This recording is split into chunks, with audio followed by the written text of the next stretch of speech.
अस्सलाम वालेकुम, मैं Fiza Shakeel, department of media and development communication से। आज इस पॉडकास्ट में हम एक ऐसा टॉपिक एक्सप्लोर कर रहे हैं जो स्क्रीन से उठकर सीधा हमारी सोच, हमारी कल्चर और हमारी सोसाइटी में आता है। इसका पाकिस्तानी मीडिया का gender main streaming, gender representation में क्या रोल है, इसको डिस्कस करेंगे। क्योंकि पाकिस्तान जैसे मुल्क में मीडिया सिर्फ इंटरटेनमेंट नहीं है, ये हमारी कलेक्टिव इमेजिनेशन को शेप कर रहा है, हमारी सोसाइटी, हमारे कल्चर तक पहुंचता है ये।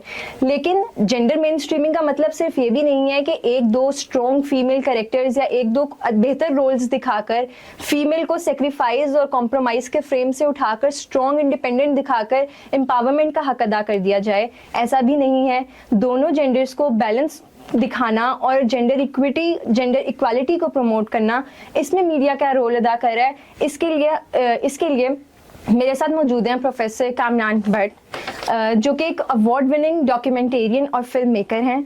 इनका काम सिर्फ स्क्रीन के लिए नहीं है बल्कि सोच के लिए। इस वक्त वो यूसीपी में department of film, TV and digital media के प्रिंसिपल लेक्चरार हैं। गो कि उनका शुमार उन क्रिएटिव्स में होता है जो महज फिल्म मेकिंग नहीं बल्कि मीनिंगफुल स्टोरी टेलिंग पर ध्यान देते हैं। वो आज भी नए आने वाले फिल्म मेकर्स को सिर्फ क्राफ्ट नहीं सिखा रहे बल्कि उनमें क्रिएटिविटी की जिम्मेदारी और एसेंस दिखा रहे हैं। अस्सलाम वालेकुम सर। वालेकुम फिजा, क्या हाल है आपके? अल्हम्दुलिल्लाह सर, आप कैसे हैं? मैं बिल्कुल ठीक हूँ। Thank you for inviting me and on to talk about a very serious topic and very related topic to our society as well. Thank you sir. Sir, पहला सवाल मैं आपसे ये करना चाहूँगी कि as a film maker story telling आपके लिए जिम्मेदारी या रिस्पॉन्सिबिलिटी कैसे बनी? देखिए फिजा, अब इसको थोड़ा सा समझना पड़ेगा फिल्म को, कि film is a type of story telling. We have science, we have education, we have entertainment and we have business. All the things are included in film making. और एक फिल्म जो है इन सारी चीज़ों से मिलकर बन रही होती है। और इसके डिफरेंट जॉनरास हैं। कुछ फिल्म्स ऐसी हैं जो कि सोशल इश्यूज़ पे ज़्यादा बात करती हैं, कुछ फिल्म्स ऐसी हैं जो एंटरटेनमेंट पे बात करती हैं, कुछ फिल्म्स ऐसी हैं जो बहुत ज़्यादा साइंस को इंक्लूड करती हैं। हम अगर क्रिस्टोफर नॉलन की बात करते हैं और इंटरस्टेलर की बात करते हैं तो वो सारी की सारी साइंस पे बेस्ड है फिल्म। तो डिफरेंट जॉनराज हैं फिल्म्स के, और डिफरेंट जॉनराज में रहते हुए डिफरेंट टॉपिक्स को एक्सप्लोर किया जाता है और स्टोरी टेलिंग की जाती है। जहाँ तक आप ये कह रहे हो कि सोशल रिस्पॉन्सिबिलिटी का कहाँ तक ताल्लुक है, देखिए फिल्म जो है वो ऐसा जॉनरा है जो कि आप एक टिकट खरीद के सिनेमा में देखने जाते हो। It is different from television. जो टेलीविज़न है वो आपके स्क्रीन जो है वो आपके घर पे मौजूद है। मज़े की चीज़ ये 70s से पहले जो है वो टीवी लाउंज नहीं होते थे। पाकिस्तानी जो घर हैं, आप अंदरून में जाएंगे आपको कोई घर ऐसा नहीं मिलेगा जिसमें टीवी लाउंज होगा। लेकिन अब वो टीवी लाउंज बने फिर, यानी ये मीडियम इतना स्ट्रॉन्ग होता गया। और उसके स्ट्रॉन्ग होने की वजह ये थी कि वो आपके बेडरूम तक, आपके टीवी लाउंज तक पहुंच चुका है। With the passage of time इसने ट्रांसफॉर्म किया डिजिटल में, लेकिन प्रोडक्शन और वो सारी की सारी जो चीज़ें हैं, ये टॉपिक्स हैं, वो कुछ मिलते जुलते हैं अभी भी। जहाँ तक आप ये बात कर रहे हो कि रिस्पॉन्सिबिलिटी, देखें फिल्म मेकर एक्सप्लोर करता है डिफरेंट जॉनरास को। वो अगर हम हिस्ट्री में देखते हैं तो न्यू रियलिज्म एक टाइप थी फिल्म मेकिंग की, जिसमें सारे टॉपिक्स ही लोअर क्लास के होते थे, जिसमें सारे टॉपिक्स ही सोशल इश्यूज बेस्ड थे। फिर न्यू सिनेमा आता है। अगर आप इंडिया में देखते हैं तो हमारे पास मिडिल सिनेमा आता है जो एंटरटेनमेंट को और सोशल इश्यूज को अमेलगमेट करता है। तो ये चीज़ कि किस फिल्म को किस तरह से लेके चलना है, ये डायरेक्टर पे डिपेंड करता है कि वो किस जॉनरा में प्ले करना चाह रहा है, और इस तरह से होता है। तो सर, अब आपको क्या लगता है, जैसे आपकी डॉक्यूमेंट्री, आपकी विमेन एम्पावरमेंट पे बनी हुई डॉक्यूमेंट्री ने white ribbon media award win किया, इसके अलावा और भी बहुत से अवार्ड्स हैं। आपने जिस तरह से अपनी सोशल रिस्पॉन्सिबिलिटी को एज ए डायरेक्टर, प्रोड्यूसर निभाया है, तो क्या आपको लगता है कि पाकिस्तानी इंडस्ट्री अब ये सब कुछ दिखाने में प्रोग्रेस की तरफ जा रही है? हमें और कहाँ ज़रूरत है कि जेंडर बैलेंस और जेंडर रिप्रेजेंटेशन को बेहतर किया जा सके टीवी पर? ठीक हो गया। आपने अपने इंट्रो में भी ये बात की थी कि कुछ स्ट्रॉन्ग रोल्स दिखा के क्या हम वुमेन एम्पावरमेंट की तरफ जा रहे हैं या हमें कुछ और भी करने की ज़रूरत है। फिर पहले तो ये देखना पड़ेगा कि आपकी कंट्री में जो जेंडर गैप है उसकी वैल्यू है क्या। वो मेरा ख्याल है कि 145 कंट्रीज़ में हम कोई 142nd या 143rd पे आते हैं। तो ये बात करना कि क्यों ऐसा करने की ज़रूरत है, ये तो आपको फिगर्स बता रही हैं। ये स्वीपिंग स्टेटमेंट नहीं है। अब अभी जाएँ इंटरनेट को ओपन करें और देख लेंगे पाकिस्तान के हालात जेंडर बैलेंस के हवाले से क्या हैं। अब ये जो जेंडर गैप होता है, जिसमें मैं आपको बता रहा हूँ, ये इक्वल अपॉर्चुनिटीज़ फॉर जॉब होता है, इक्वल अपॉर्चुनिटीज़ फॉर एजुकेशन होता है, हेल्थ होता है, इस तरह से ये जो है ये एक कंपाउंड वेरिएबल है जिसको फाइंड आउट किया गया है। तो उसमें हम लैग कर रहे हैं, हमारे हालात कुछ बेहतर नहीं हैं। तो इसलिए काम करने की ज़रूरत तो है। अब मैंने जिस वजह से ये डॉक्यूमेंट्री की थी वो यही था कि उसमें थोड़ा सा ये दिखाया गया है कि हम हमेशा से मीडिया पे ये दिखाते हैं कि औरत जो है वो बड़े मुश्किल में है, वो पिस रही है, लेकिन जब हम जाते हैं रूरल साइड पे और देखते हैं कि वो उसकी कंट्रीब्यूशन बड़ी पॉजिटिव है। वो यानी फसल जहाँ तक बेचना है वहाँ से लेके उस फसल की कटाई तक उसका पूरा अपना रोल है, और उस रोल को फिर समझा भी जाता है। मतलब मेरी उसी में एक हमने खातून से इंटरव्यू किया और वो डिसीजन मेकिंग में थी। बेसिकली ये जो वुमेन एम्पावरमेंट है ना, ये लोग कह देते हैं शायद कि अगर उसके पास गाड़ी आ गई तो वो वुमेन एम्पावरमेंट में हम बड़ा वो कामयाब हो जाएगी, शायद वो जॉब कर रही है तो वो हो जाएगी। देखिए ये छोटे छोटे स्टेप्स हैं। इकोनॉमिकली स्टेबल होगी तो ज़्यादा प्रोबेबिलिटी है कि वो डिसीजन मेकिंग की तरफ जाएगी, क्योंकि वुमेन एम्पावरमेंट बेसिकली ये है कि decision making. We don't need passive women, we need active women, and active women is someone जो कि डिसीजंस अपने खुद लेती है। तो हमने उस तरह के कुछ रोल्स दिखाए उस डॉक्यूमेंट्री में जिसमें वो डिसीजन मेकिंग की तरफ आई थी। Yes, economically stable is one of the way. और मीडिया को ये दिखाने की क्या ज़रूरत है, क्यों दिखाना है? देखें, मीडिया से लोग इंस्पायर होते हैं, देखते हैं, रोल मॉडल्स बनते हैं।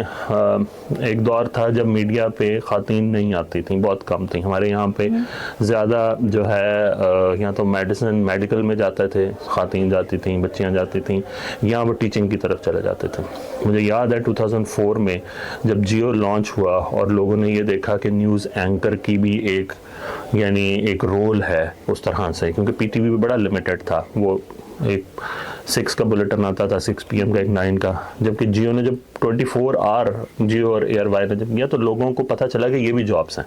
तो सबसे पहले पाकिस्तानी खातून को जो मीडिया में आने की परमिशन मिली ना घर से, वो ये थी कि जब तुम न्यूज़ एंकर बन जाओ।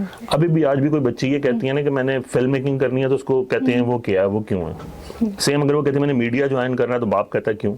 लेकिन जब वो कहता है ना न्यूज़ एंकर मैंने बनना है, तो फिर वो थोड़ा सा सोचता है, क्योंकि वो खुद 24 घंटों में से वो 8 घंटे जो है ना वो टीवी देखते हुए न्यूज़ एंकर्स को देख रहा होता है कि वो काम कर रही हैं, उस तरह से पॉजिटिव उनका रोल है। तो हमें सोसाइटी में ये करने की ज़रूरत है। मीडिया हमेशा से इन्फ्लुएंस करता है। वो इशफाक साहब से भी यही पूछा जाता था, आप ड्रामे बना देते हैं और बड़े मुश्किल बनाते हैं और सारे सोशल इशू बेस बनाते हैं, क्या कभी असर हुआ? तो वो एक प्ले है उनका, फहमीदा की कहानी उस्तानी राहत की ज़ुबानी, आप देख लें। ये जो आपके जो खानों का जो टाइम है शादियों पे कह दिया जी कि 10 बजे के बाद नहीं होगा, आप उस प्ले को देखें, उसकी इंस्पिरेशन है। वो ये था कि नमूदो नुमाइश की वजह से किस तरह जो लोअर मिडिल क्लास और लोअर क्लास की बच्चियाँ हैं उनके क्या प्रेशर्स आते हैं।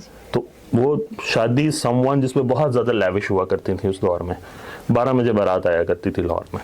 तो दैट वाज द प्ले जिसने बहुत ज़्यादा इंस्पायर किया। वो यूट्यूब पे पढ़ा था, फहमीदा की कहानी उस्तानी राहत की ज़ुबानी, आप देखें, वो एक one of the case study है जिसने आके पूरी की पूरी सोसाइटी को हिट किया।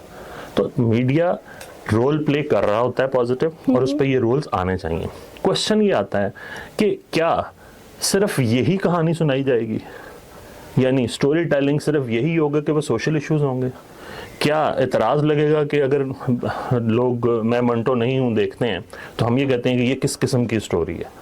देखें, 2 एतराज़ हैं इस किस्म के इस किस्म के टॉपिक्स पे। एक एतराज़ एज का डिफरेंस है, वो टीचर है और वो लड़की जो है उसकी एज कम है, जो मेल है उसकी ज़्यादा है। दूसरा ये वो एक स्टूडेंट है और एक टीचर है। अब ये जो एज डिफरेंस है ये आज से 20 साल 30 साल पहले पीटीवी के प्लेस में भी डिस्कस हुआ है। अभी आप जाके देख लें, इशफाक साहब का प्ले है माह के नाम, यही है उसमें। उसके बाद दीदा पुरखू हैं, ये एक मोहब्बत सौ अफसाने के प्लेस हैं। इन दोनों में एज डिफरेंस को एक्सप्लोर किया गया। इसी तरह से क्या स्टोरीज ऐसी नहीं मिलती हैं जहाँ पे टीचर्स और उनकी स्टूडेंट्स के उस तरह से बहुत सारे हैं, हमारे यहाँ के इंस्टीट्यूट है।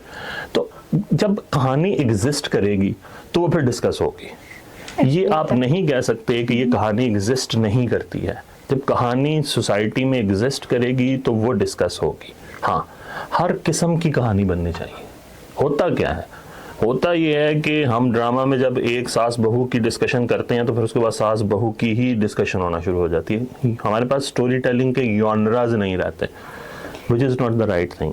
एक सास बहू का ड्रामा हिट हो जाए तो फिर सब चैनल्स वो बनाने लग जाते हैं। ये प्रॉब्लम है। आप जब डिफरेंट जॉनरास पे काम करेंगे, मसलन आपको यहाँ पे बहुत कम मिलेगा जो जेंडर गैप है, जो पेरेंट्स और जो बच्चे हैं उनके दरमियान जो गैप एग्जिस्ट करता है, इस पे आपको कहानियाँ ही नहीं मिलेंगी। क्या ये कहानियाँ नहीं एग्जिस्ट करती हैं और होना चाहिए इस पे।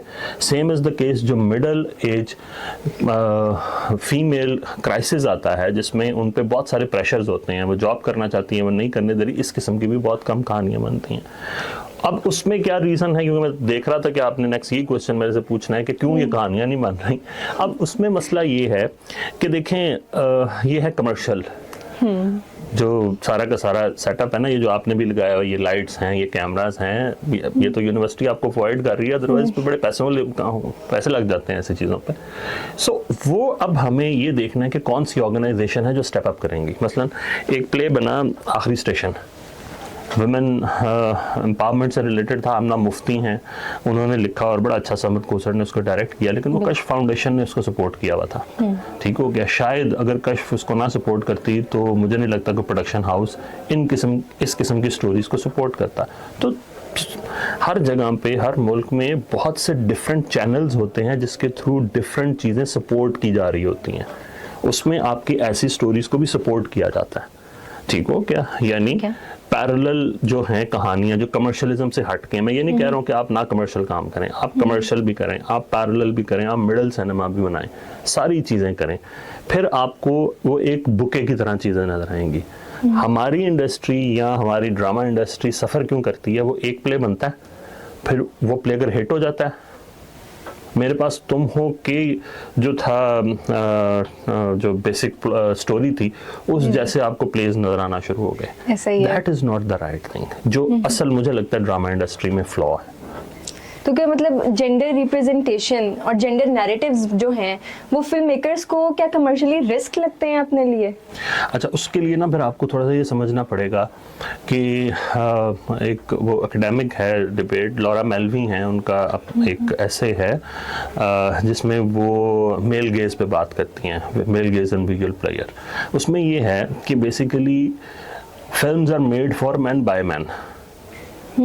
ठीक हो गया। अब फिल्म को जो बनाता है वो औरत को उस नज़र से दिखाता है जिस नज़र से मर्द उसको देखता है या देखना चाहता है। पैट्रियार्कल सोसाइटीज़ में कभी भी एक्टिव वुमेन पसंद नहीं की जाती, पैसिव वुमेन पसंद की जाती है। मेरा मतलब है कि वो भाई है, वो 19 लीटर की बोतल जो है वो गोरमे वाली वही लेके आएगा अंदर, दही लेने भी भाई जाएगा, सब्जी भी कम होगी तो उसने जाना है, बहन आराम से बैठी हुई है तो कहते देखो कितना हम उसको ईज कर रहे हैं, उसी ने भाई ने उसको लेने जाना है, बहन ने लोकल बस पे नहीं आना चढ़ के। लेकिन हम करते क्या, औरत से पे उसका डिसीजन मेकिंग ले लेते हैं, जो मसला होता है सारा कुछ फैसिलिटेट करके डिसीजन मेकिंग उससे ले ली, सही हो गया। अब ये प्रॉब्लम है। अब पैट्रियार्कल सोसाइटी में जो फिल्म बनाने वाला है वो उन रोल्स में दिखाता है। फिर पाकिस्तान में पहली जो प्रोटैगनिस्ट थी जो कि वर्किंग थी वो 2000 में हाल 5 की फिल्म है जिसमें दिखाई गई फीमेल प्रोटैगनिस्ट जो कि वर्किंग लेडी थी। अदरवाइज हमारी प्रोटैगनिस्ट जो हैं वो खेतों में ही डांस किया करती थी और वो खेत भी तबाह और सारा मामला। उससे पहले हमें एक्टिव या ऐसी खातून जो कि इकोनॉमिकली स्टेबल हो वो नहीं देखते थे हम लोग। यही लॉरा मेल्वी भी कहती हैं कि औरत को उन रोल्स में दिखाया जाता है। ये चीज़ ट्रेंड चेंज हुआ जब औरतों ने फिल्म्स बनाना शुरू की। अगर आप पीटीवी की एग्जांपल देखते हैं तो बहुत प्रोग्रेसिव जो काम हुआ वो सायरा काज़मी ने किया। तन्हाइयाँ हैं या धूप किनारे है ये या अनकही है। अनकही सायरा का नहीं था, वो हसीना मोइन ने जितने लिखे, यानी राइटर जो फीमेल थी उन्होंने लिखे, तो वो सारे, या शहजोरी जब उन्होंने लिखा था, ये सारी प्रोग्रेसिव और एक्टिव वुमेन थी। ये कब लिखा? जब कॉम्बो आया एक फीमेल डायरेक्टर एक female writer. So the more you will see women in the industry, the more you will see women narratives. उन रोल्स में जिस रोल में औरत अपने आप को देखना चाहती है। मेरा नहीं ख्याल कि कोई भी औरत अपने आप को एक आइटम सॉन्ग के रोल में देखना चाहती है। तो वो कैसे बनते हैं? वो मर्द के लिए बनते हैं, क्योंकि मर्द टिकट खरीदता था। अब ये ट्रेंड आहिस्ता आहिस्ता चेंज होंगे, क्योंकि देखिए ना, टिकट मर्द ने खरीदनी है, फैमिली को भी पूरी को उसने लेके जाना है या उसने दोस्तों के साथ जाना है, तो फिर कंटेंट ऐसा प्रोड्यूस किया जाता था कि जो टिकट बायर है उसके लिए बनाया जाए, और वो औरत को पैट्रियार्कल सोसाइटी में एक पैसिव रोल में देखना चाहता था। इसलिए वो रोल्स जिसमें आप ख़वातीन अपने आप को देखना चाहते हैं वो नज़र नहीं आते थे। With the passage of time economically stable होके जब ये चीज़ें इकोनॉमिकली स्टेबल होके जब चीज़ें, अब women her self is buying ticket, तो ये चीज़ें चेंज हो जाएंगी। तब आपको पिंक किस्म की फिल्म नज़र आती है, आपको दंगल फिल्म नज़र आती है जिसमें वुमेन ओरिएंटेशन ज़्यादा है। Same is the case with drama. जब ड्रामा इंडस्ट्री में जितनी ख़ातीन ज़्यादा आएंगी, कभी भी नहीं होगा कि औरत जिस रोल में अपने आप को देखना चाहती है, प्रोग्रेसिव रोल में, एक्टिव रोल में, वो औरत उसको ना दिखाए, क्योंकि औरत खुद वही रोल जिसमें वो है वो रिफ्लेक्ट करेगी। वेयर इन केस मर्द डायरेक्टर या मर्द राइटर उसको मोस्टली उन रोल्स में दिखाएगा जिन रोल्स में वो खुद उसको अपनी नज़र से देखता है। तो एक तो सोल्यूशन ये है। अच्छा, दूसरा कि आपने ये कहा कि कुछ रोल्स कर देने से ऐसा कुछ होगा, तो we have to start from somewhere. ठीक है, एक रोल आएगा, दूसरा रोल आएगा, तीसरा आएगा, आहिस्ता आहिस्ता आहिस्ता, क्योंकि सोशल चेंज इतनी जल्दी नहीं होती। Social change takes time. यानी आपने अगर सोसाइटी और कल्चर को चेंज करना है तो ये बहुत टाइम लेता है। अब ये बहुत टाइम जो लेता है, इसमें आहिस्ता आहिस्ता आहिस्ता ऐड करते हुए चीज़ें होंगी। पाकिस्तान में पहला अगर फिल्म मेकिंग का स्कूल देखते हैं तो 2005 में वो बना था NCA में, जिसका 2009 में पहला बैच आउट हुआ। यानी अभी फिल्म मेकिंग यहाँ पे प्रॉपर आए हुए, यानी अगर स्टडीज़ देखते हैं तो मुश्किल, ठीक है जी, 20 साल 25 साल 20 साल हुए। बल्कि ईरान में 70s में था, यूनिवर्सिटी थी तेहरान यूनिवर्सिटी। तो आप किस तरह से compete कर सकते हैं कि आपने फिल्म को इतना स्ट्रॉन्ग मीडियम समझे ही अभी 20 साल पहले है, तो आप बहुत कुछ नया से एक्सपेक्ट कर रहे होते हैं। ये with the passage of time आएगा। लेकिन और जितनी खातीन, जितनी लड़कियां फिल्म मेकिंग में आएंगी, ड्रामा इंडस्ट्री में आएंगी, प्रोडक्शन में आएंगी, उतने ही नैरेटिव्स वो आएंगे जो कि ख़वातीन से रिलेटेड नैरेटिव्स हैं। यानी कि मतलब आपने ये बात डिस्कस की कि जो बायसनेस है नैरेटिव्स का, वो ऑडियंस पहचानने लग गई है। जी जी। लेकिन अब ऑडियंस को मजीद और क्या आप राय देंगे जिसकी वजह से वो बेहतर तरीके, मतलब मीडिया लिटरेसी अपना सकें, और जो सामने उनके स्क्रीन पे दिखाया जा रहा है उसको एब्जॉर्ब करने से पहले वो क्या सोचें, और उनको मजीद इस बारे में क्या एक्सप्लोर करना चाहिए एज ऑडियंस को, क्या मशवरा? देखिए, पाकिस्तान में जब हम भी, I work for Jio about 14-15 years, और जो सबसे ज़्यादा हिट करती थी वो चीज़ ये करती थी कि जो रेटिंग थी वो बहुत अच्छे जिसमें इंटेलेक्चुअल डिस्कशन हो रही है किसी प्रोग्राम में, और हम अब देखते हैं कि कैसी कैसी अच्छी डिस्कशंस हुई, वो हमारी ऑडियंस और उसका लिटरेसी रेट अगर आप देखते हैं तो वो बहुत अभी भी इवन डिजिटल पे भी आपने अगर बहुत ज़्यादा व्यूज़ लेने हैं तो आपको भी पता है कि उसके क्या मेथड्स हैं। ठीक है, या तो मज़ा यहाँ पे बहुत ज़्यादा पसंद किया जाता है, या एक स्पेसिफिक किस्म का जो कमर्शलिज्म है वो पसंद किया जाता है। ऑडियंस को जो ट्रेन किया जाता है वो इसी तरह ट्रेन किया जाता है जिस तरह PTV का ऑडियंस इससे ज़्यादा मैच्योर थी। उसकी रीज़न क्या थी कि वो इंटेंशनली कुछ ऐसे प्रोग्राम्स प्रोड्यूस करते थे जो कि इंटेलेक्ट लेवल पे काम करते थे। वो इस किस्म के इंटरव्यूज़, इस किस्म के प्रोग्राम, इस किस्म की डिस्कशंस ज़रूरी हैं कि ऑडियंस साथ साथ ट्रेन भी हो रही हो। देखिए, फिर ये नहीं हो सकता कि हम सब ऑडियंस को इकट्ठा करें, जितने करोड़ों वाम हैं उनको बिठा के सामने पढ़ाना शुरू करें। तो हमने इसी मीडियम पे ही उन्हें ट्रेन भी करना है, इसी मीडियम पे उन्हें पढ़ाना है। कैसे पढ़ाना है कि हम कंटेंट ऐसा ऐड करना शुरू। अब देखना, ये जो डिबेट हो रही है, ये डिबेट अगर मीडिया पे होगी तो इससे भी तो कुछ ना कुछ सीखेंगे ना। ऐसा ही कि women, why the gender gap, there is so much gender gap in Pakistan. ठीक हो गया, उसको किस तरह से नैरो डाउन करना है। आप पहले अब देखें ना, आप ये सामने की चीज़ है कि लड़का जो है पहले वो बाइसाइकिल चलाता है, उससे गिरता है, सीखता है, फिर वो बाइक चलाता है, फिर उसको ट्रैफिक की समझ आती है और फिर उसको गाड़ी मिलती है। यहाँ पे आप लड़की को पहले दिन मेहरान दे देते हैं और फिर उसको सड़क पे जब आती है तो सारे कह रहे होते हैं वो दूरों लंघ जा, वो कुड़ी चला रही हो गड्डी। अब मसला उस लड़की का नहीं है क्योंकि उसकी ट्रेनिंग नहीं है। ठीक हो गया। दूसरा, पियर्सिंग आप कर देते हैं जब उसने आंख में नहीं खोली होती। कई ऐसी बच्चियाँ होती हैं जो पहली दफ़ा देखती हैं तो उनकी पियर्सिंग हुई होती है। आप क्या मैसेज देते हैं उनको कि तुमने खूबसूरत देखना है? ये खूबसूरती के लिए Beautify. ब्यूटीफाई, वो फिर सारी जिंदगी उसी मैरी गो राउंड में घूमती रहती है। तो जब आप सोसाइटी खुद ये कुछ करते हैं और फिर जब वो 20-22 में जाते हैं तो ये कहती है ये कॉन्फिडेंट नहीं है जी, ये कैसे जॉब करेगी। आपने तो उसको ट्रेन किया है, और ये 20-22 साल में नहीं किया, ये पूरी सदियां लगाई हैं आपने, क्योंकि अब औरत खुद भी यही समझना शुरू हो गई है। वो MBBS करती है और कहती नहीं हाउस जॉब नहीं करूंगी, घर बैठूंगी, देखो बड़ा टफ है, और इस चीज पे उसको शाबाश भी मिलती है। तो जब सोसाइटी खुद ये सारे मिला के आप लोगों को ये कर रही है, तो आपको खुद स्टेप अप करना है। एक चीज ऑडियंस ट्रेन आपके प्रोग्राम्स के थ्रू ही होगी, क्योंकि खराब भी आप ऑडियंस जो है वो आपके प्रोग्राम्स के थ्रू हुई है। तो you have to train them through such debates, through such discussions, और इसको सपोर्ट करना चाहिए, ये सपोर्ट मिलनी चाहिए। जिस तरह से कश्फ ने सपोर्ट किया, जो आखिरी स्टेशन है, जो सारा नैरेटिव खवातीन से रिलेटेड है, तो इस तरह की ऑर्गेनाइजेशन को भी स्टेप अप करना चाहिए, और प्लेटफॉर्म्स को भी स्टेप अप करना चाहिए अपने आप को। जितने ये प्रोडक्शन हाउसेज हैं, ये अगर लेट सपोज 10 to 12 ड्रामाज ऐसे बना रहे हैं जो प्योर कमर्शियल है, तो मेरा ख्याल है 2 ऐसे भी बनाने चाहिए जो प्योर इस तरह से ट्रेन करने के हवाले से उन लोगों को। बिल्कुल। अब आप जैसे ड्रामा डिस्कस कर रहे थे, हमसफर और मेरी ज़ात ज़रा बेनिशा ड्रामों को अगर हम देखें तो उनमें औरत को सेक्रीफाइस और कॉम्प्रोमाइज़ के फ्रेम में दिखाया गया है। लेकिन अगर हमने देखा ज़िंदगी गुजार है ड्रामा, वो भी पाकिस्तान में बना, उसने औरत की एजुकेशन और उसकी सेल्फ वर्थ को एम्पावरमेंट के तौर पर दिखाया।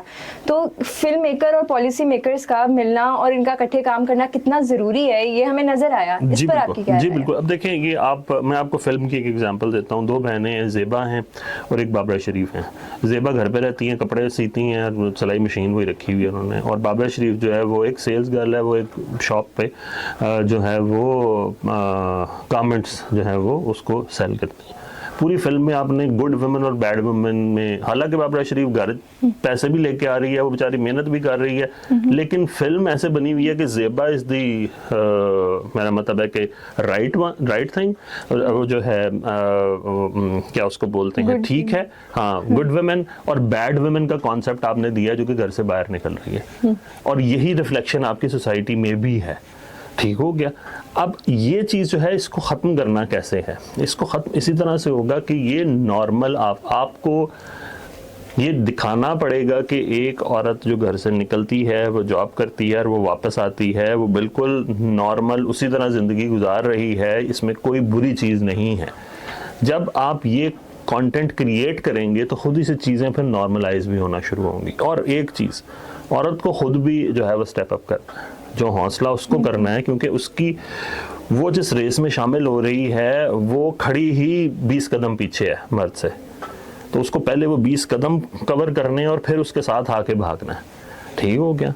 तो ये चीज़ जो है ये उसको समझ के चलना है, तो उसको उस तरह से एनर्जी जो है वो लूज़ नहीं करना। दूसरा, कंटेंट बनता रहेगा और फिर इसको सपोर्ट मिलती रहेगी, और फिर लोग जो हैं वो इस चीज़ को नॉर्मलाइज भी करेंगे। ये कह देना कि ऐसी फिल्में पसंद नहीं की जाती या ऐसे ड्रामास पसंद नहीं किए जाते, तो आप देख लें कि इनकी रेटिंग्स भी आती हैं, लोगों ने इनको पसंद भी किया है। एक ये था जी कि प्रोटैगनिस्ट अगर मर्द होगा तो ड्रामा नहीं चलेगा, तो आपने कई ऐसे प्लेस देखे जिसमें परिजाद एक नाम था, जिसमें प्रोटैगनिस्ट मेल था, वो फीमेल नहीं था, लेकिन फिर भी वो ड्रामा चला।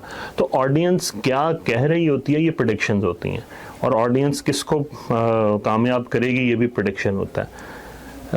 लेकिन अल्टीमेटली टाइम टेस्टिंग में जब जाता है तो फिर चीज़ को पता चलता है, और उसमें मेरा ख्याल है कि इस किस्म के एक्सपेरिमेंट उन्हें कर लेने चाहिए, और इन किस्म के जो एक्सपेरिमेंट्स हैं, यही जो कंटेंट प्रोड्यूस होगा वही फिर चीज़ों को नॉर्मलाइज करेगा। बिल्कुल सर, आप जो क्रिएटिविटी और क्राफ्ट पे आपकी कमांड है, तो ये सवाल पूछना मेरा खुद का भी दिल है कि मैं आपसे पूछना चाहूँगी कि एज अ फिल्म मेकर आप क्या मशवरा ये भी देंगे कि फ्यूचर में किस तरह की कहानियाँ स्क्रीन पर आनी चाहिए?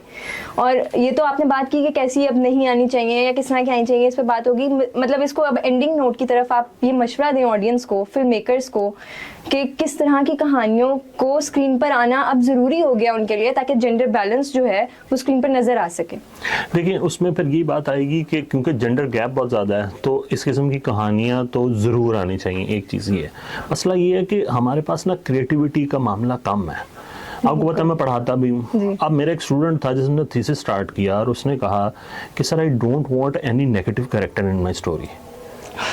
अब स्टोरी बनेगी कैसे, कॉन्फ्लिक्ट कैसे आएगा? तो so we sit and we discuss, and ultimately we were able to create a story where there was no negative character. तो जो क्रिएटिविटी है वो पार्ट आपको लेके आना पड़ेगा।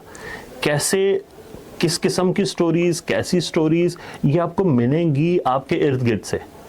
एक ऐसी लड़की की कहानी जिसकी जिंदगी के बहुत कम दिन रह गए हैं और वो अपनी कुछ ख्वाहिशात पूरा करना चाहती है, और जब आप उसके ख्वाहिशात को एक्सप्लोर करते हैं तो वो उसमें ये है कि यार मैं चाहती हूँ कि मैं साइकिल चलाऊं, उसमें ये है कि मैं अपने भाई का जो स्कूटर है ना वो मेरा सारी ज़िंदगी में देखती रही हूँ, मैंने कभी नहीं चलाया, तो शायद अब मेरे दिन क्योंकि ज़िंदगी के कम रह गए हैं, मैं ऐसी एक डिजीज़ में हूँ, तो शायद अब्बा इजाज़त दे दें, तो अब्बा इजाज़त दे देते हैं। तो वो ऐसे जब आप नैरेटिव्स लेके आएंगे तो फिर खुद ही से क्रिएटिवली लोग हुक होंगे। देखिए, एंटरटेनमेंट इज़ नॉट समथिंग कि आइटम सॉन्ग है तो एंटरटेनमेंट है। एंटरटेनमेंट इज़ समथिंग जिसमें आप अपने व्यूअर को हुक कर लेते हैं, और हुकिंग के लिए क्रिएटिविटी की ज़रूरत है। जैसे मैं ये बात कर रहा हूँ कि अब ये तक है कि जी नेगेटिव कैरेक्टर के बगैर फिल्म बनानी है या कहानी बनानी है, कॉन्फ्लिक्ट होता है मेन। अगर नेगेटिव ही कोई नहीं है तो कॉन्फ्लिक्ट कैसे आएगा? सो वी एक्सप्लोर टाइम, हमने टाइम से लड़वाया फिर लोगों को, और जब आप टाइम से उस तरह से लड़ते हैं तो कहानियां भी बनती हैं, और as such there is no negative character. Each character in his zone at that time is correct और नॉट नेगेटिव, लेकिन टाइम की वजह से वो उसका फिर कॉन्फ्लिक्ट क्रिएट होता है और फिर उसको हम रिजॉल्व करते हैं। मैं कह रहा हूँ क्रिएटिविटी जितनी ज़्यादा होगी उसी तरह से फिर चीज़ें जो है वो निकल के आएंगे। आपको पता है वो मोटरसाइकिल गर्ल्स के नाम से एक फिल्म आई थी, आप देखें वो भी एक क्रिएटिव, एक डिफरेंट वे है, एक आउट ऑफ द बॉक्स सोचें। विमेन जितना खुद से कहानियाँ क्रिएट करेंगी, आपको क्यों हमेशा अभी पिछले दिनों से जो विमेन रिलेटेड नैरेटिव्स हैं उसमें आमना मुफ्ती का बहुत नाम आता है। She is a women, she knows कि क्या मसले हैं और उनको कैसे सॉल्व करना है। तो लड़कियों को खुद भी स्टेप इन करना पड़ेगा, मीडिया में, प्रोडक्शन में भी, राइटिंग में भी, फिर खुद ही उनके नैरेटिव्स भी लोगों को नज़र आना शुरू हो जाएंगे। अदरवाइज मर्द अपनी नज़र से जिस तरह से दिखाना चाहता है मोस्टली वही दिखा रहा होता है, which was the concept of Laura Mulvey. जी सर, आज की गुफ्तगू से ये बात तो वाज़ेह हुई कि एक तो ड्रामा सिर्फ मजमून नहीं है, वो हमारा माइंडसेट बना रहा है। दूसरी जो सबसे खूबसूरत बात आज की थी वो ये कि किस तरह से औरतों को ही औरतों के लिए खड़ा होना पड़ेगा। विमेन अपने नैरेटिव खुद बनाएंगी, खुद स्टेप अप करेंगी।